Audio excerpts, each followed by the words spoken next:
खोर्धा सदर महकुमा स्थित शिल्पांचल अंतर्गत जेआरजी एजुकेशनल ट्रस्ट आनुकूल्य Radhakrishna institute of technology and engineering क्रिप्टन युक्त 2 विद्यालय जेआरजी कॉलेज ऑफ फार्मेसी और डीडीयू जीकेवाई पक्षरु उत्कर्ष 2 वार्षिक टेक्नो मैनेजमेंट कल्चर फेस्ट उद्घाटन होईची।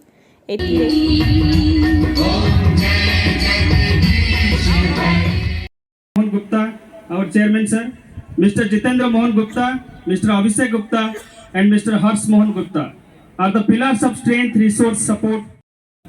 Dr. Santosh Mahapatra, Chief Speaker, Mr. Gyanam Pota. It is a proud moment for all of us here today for another of our annual day programs.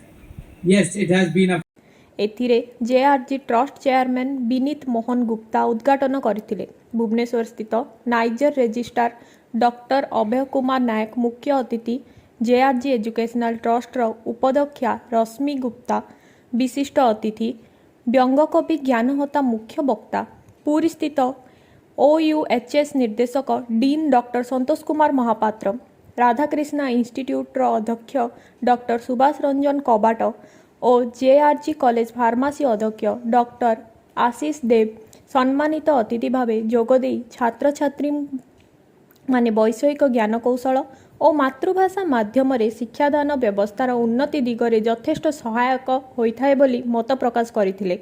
कार्यक्रम रे प्रारंभ रे trust उपदेष्टा captain नवीन चंद्र शर्मा अतिथि परिचय और krypton युक्त 2 विद्यालय अध्यक्ष डॉक्टर रेबेका भट्टाचार्य स्वागत भाषण देइथिले। मो पाकु बोली कोन हिची आके कहले मु चाहूची मो बापा फोरमैन थिले, मो काका टेक्नीशियन थिले, ए लाइन रे मु सेट पे चाहूची मो पुटा इंजीनियर हो। से कहले मो मां एलएचबी थिले, मो मामू डॉक्टर थिले, मु चाहूची मो पुटा डॉक्टर हो। इंजीनियर डॉक्टर पिला कौन हेबे भविष्य या उपरे संतोष सर अभय सर कहला पर मते आउ कहबार कोन अछि। गोटे छोट घटनार कथाटी आरंभ करुचे।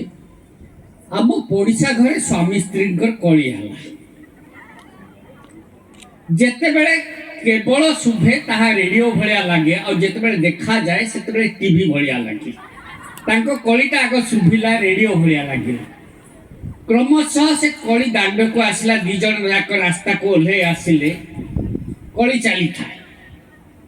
घटना कौन टीवी देखा समस्त उत्साहित किए झरका फांकरू देखुले, मु टिके बेस साहसी थिले, मु ओल्हे पड़ले पूरा पाकू गली।